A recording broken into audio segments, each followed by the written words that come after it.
Assalamualaikum warahmatullahi wabarakatuh. Salam perkenalan anak-anak yang ada di rumah. Tetap semangat ya menghadapi pandemi COVID-19. Perkenalkan, nama saya Mardiana, guru PPKN di SMP Negeri 1 Mumpura. Hari ini kita akan membahas materi norma dan keadilan. Pendidikan Kewarganegaraan kelas 7 semester 1. Angkat dari pendapatnya Aristoteles tentang zoon politikon, yaitu manusia selalu hidup berkelompok. Ada dua kedudukan manusia, yang pertama sebagai makhluk individu dan yang kedua sebagai makhluk sosial. Dengan demikian, manusia merupakan bagian dari manusia lainnya di dalam kehidupan berkelompok.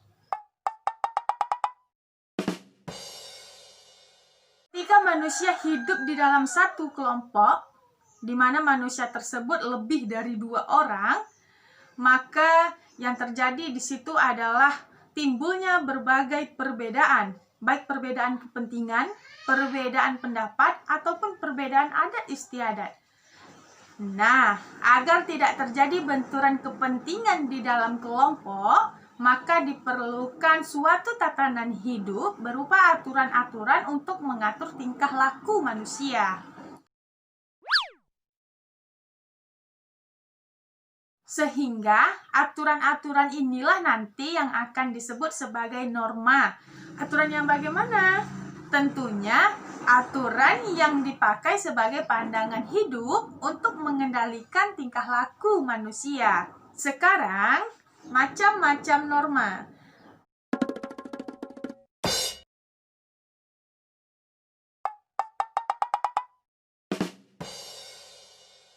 Macam-macam norma tersebut adalah macam-macam norma yang berlaku di kehidupan kita sehari-hari. Ada 4 macam norma ya. Pertama ada norma kesusilaan, kedua ada norma kesopanan, ketiga norma agama, dan yang keempat norma hukum. Kita tilik satu persatu ya.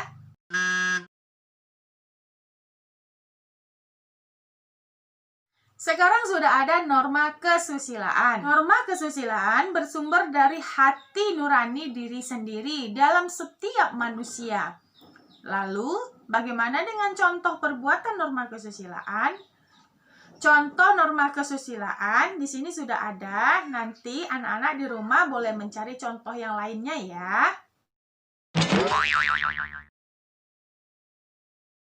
Setiap manusia yang memiliki hati nurani tidak akan mau mengambil hak milik orang lain karena dia tahu itu bukan miliknya. Sehingga bagi pelanggar norma kesusilaan adalah penyesalan. Penyesalan itu bersifat secara langsung. Ketika dia menyadari bahwa dia sudah melanggar norma kesusilaan, berarti dia akan langsung merasa penyesalan. Selanjutnya ada norma kesopanan. Norma kesopanan bersumber dari adat istiadat atau kebiasaan yang ada di dalam masyarakat tersebut. Contoh perbuatannya, di sini yang saya ambil adalah makan menggunakan tangan kanan.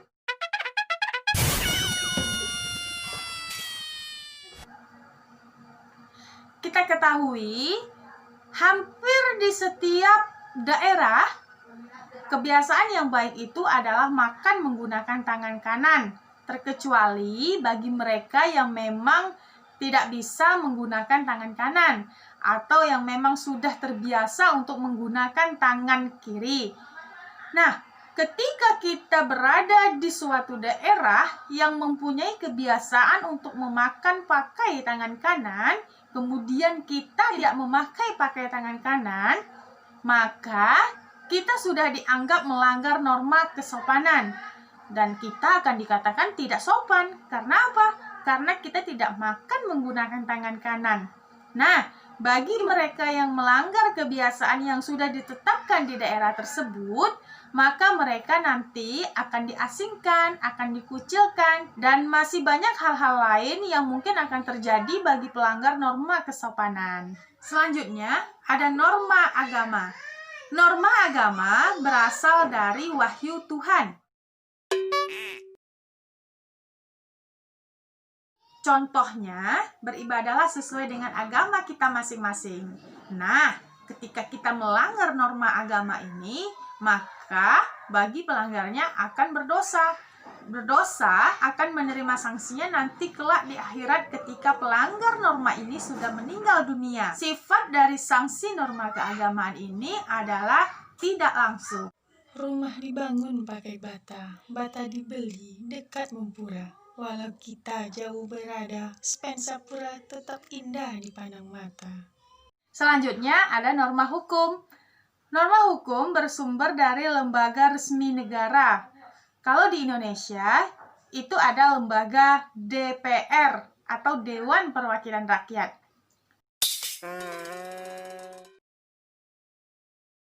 Contoh dari norma hukum ini adalah kita sebagai warga negara yang baik harus taat untuk membayar pajak.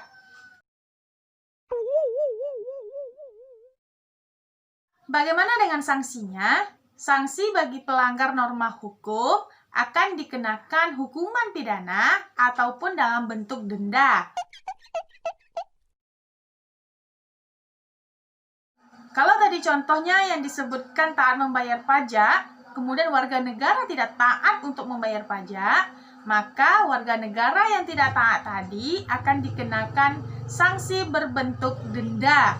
Namun, jika pelanggar kriminal lainnya akan disanksi dengan hukuman penjara.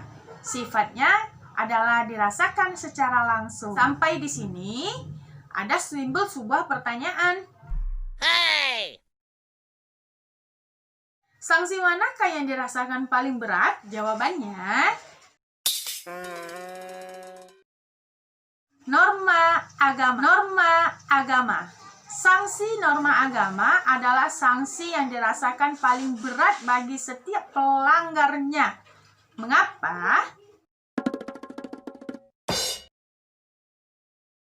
Karena apabila kita melanggar norma agama, maka sanksi ketiga norma lainnya ini juga akan dirasakan oleh si pelanggar norma. Karena contoh perbuatan dari tiga norma lainnya ini juga merupakan contoh dari norma agama. Sampai di sini dulu ya pembahasan kita pada hari ini. Sampai jumpa di pertemuan selanjutnya. Masak acar pakai pepaya. Tetap semangat belajar ya, walaupun kita di rumah aja. Assalamualaikum warahmatullahi wabarakatuh.